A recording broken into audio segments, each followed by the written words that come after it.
What's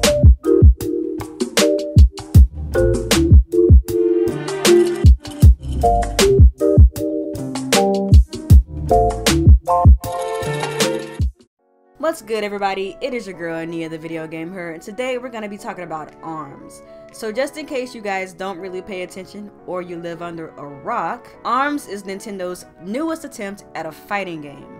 The entire premise of ARMS is about these astounding individuals with extendable arms that they use to battle other people with the same abilities. When Nintendo first announced ARMS at the January 2017 event, I was ecstatic because 1, it was another ambitious new IP from Nintendo just some years after releasing the very popular and successful Splatoon, and 2, I loved the idea from an artistic point of view, namely the character designs. ARMS was announced in a time when hero shooters and characters of personality were the wave. Overwatch, Paladins, and other games in the same ilk were using their dynamic characters as the main draw of what made their game unique. Last year, according to a financial report, ARMS sold incredibly well, about 1.7 million at the end of last year / beginning of this year, but the retention rate for ARMS is likely lower than what Nintendo wants or expected, especially when compared to Splatoon, which still has an enormous player base. Nintendo is finally going out of their way to make new IPs that aren't smaller, less ambitious titles like Pushmo, Sakura Samurai, and Dillard's Rollin' Western, and I love those games.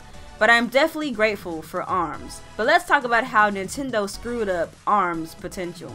Screw up number 1. ARMS did not release with enough modes at launch, or at least modes that I would like to see. When ARMS launched, there was only the regular fighting mode, a break the targets mode, and volleyball. And while I think these modes are fun, especially volleyball, I'd like to see, or would have liked to see, an arena shooter style mode where your arms turn into projectiles. I know what you all are thinking, what a freaking casual wanting everything to be a shooter. And to be honest, that might be true.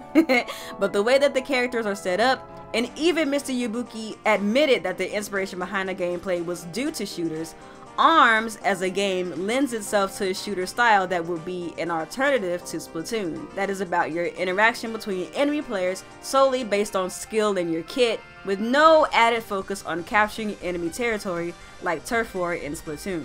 Screw up number 1. ARMS needed more costumes to make your characters truly customizable beyond color swaps. Aside from the wacky gameplay, the most impressive part of ARMS is the characters and character design. Nintendo set the world on fire with characters like Ribbon Girl, Twintail, and Min Min, but they made one fatal mistake: not allowing people who love these characters to show their love with outward expression, meaning no skins or alternate costumes. Up to this point, the only customization that exists within this game are color swaps, and to be honest, in my opinion, that's not really exciting. Imagine if you'd have the option to make Twintail look like a classic 40s actress. I mean, she is an actress canonically, so a costume like that would make sense for that character. Or imagine if you could make Min Min look like a ninja. The biggest part of her character is that she has a very martial arts gameplay style. Part of what makes games like Splatoon and Overwatch addictive is the ability to do what you want with your characters, and most gamers feel connected to their characters when that option is available. Screw up number 3. In the same vein as my second point, not capitalizing on character individuality with special moves and lore, like cutscenes for example, or some kind of insight into the world of each character, it rendered no universe that was created to keep fans enamored. In my opinion, ARMS needed a story mode that was similar to Subspace Emissary from Super Smash Bros. Brawl that connects the players together. In my opinion, the Grand Prix simply was not enough. In Grand Prix, all you do is fight one character after the other to get a trophy at the end of the tournament. And I think that since the bulk of people who would be playing ARMS, which are casuals like myself who don't go OD on fighting games, that's something that seems subtle to a lot of people, but for a lot of us would have been greatly appreciated. In my opinion, for Nintendo to only have Grand Prix and versus matches with CPUs as single player content That was a huge mistake. We were introduced to these characters and we fell in love with them before we even had a chance to play the game.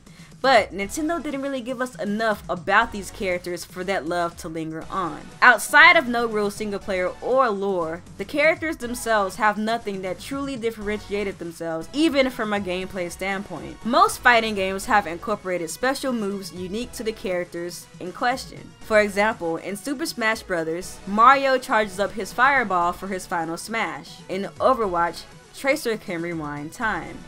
In Paladins, Pip can turn enemies into chickens. In ARMS, everyone's special is the same. You charge up your special meter, you punch really fast, and it's the same for every character. In my opinion, for Nintendo to make this decision, the characters ended up losing a part of their individuality in the process. That said, I don't think ARMS is a bad game at all. To be honest, I think it's actually quite fun in small bursts. And to be honest, I was one of the few people hyping this up after the January event because I love to see Nintendo delve into new IPs, especially when they're adding onto genres where they lack, like fighters, which ARMS is a part of, obviously. But honestly, they could have done a lot more with ARMS to keep player retention at least as lively as Splatoon's. That being said, I hope the lack of player retention for ARMS doesn't deter Nintendo from making more new IPs in the future. So let me know how you guys feel about my thoughts about ARMS in the comment section below. Have you had a chance to play ARMS? Do you like it? Do you not like it? What are some things you would like to see differently in ARMS? If there's something that has been changed from this video in ARMS that I don't know about because I haven't played the game in a very long time, feel free to also let me know how I'm wrong in the comment section below. Make sure you give this video a thumbs up. Give it a thumbs down. It's whatever you feel like you want to do. You know what I'm saying? Make sure you subscribe, make sure you follow me on Twitter, and make sure you guys follow me on Mixer and Twitch for those of you guys who like to watch my gameplay. And I will holler at you guys on the next one. Peace out. Every day I'm hustling. Every day I'm hustling. Every day I'm hustling.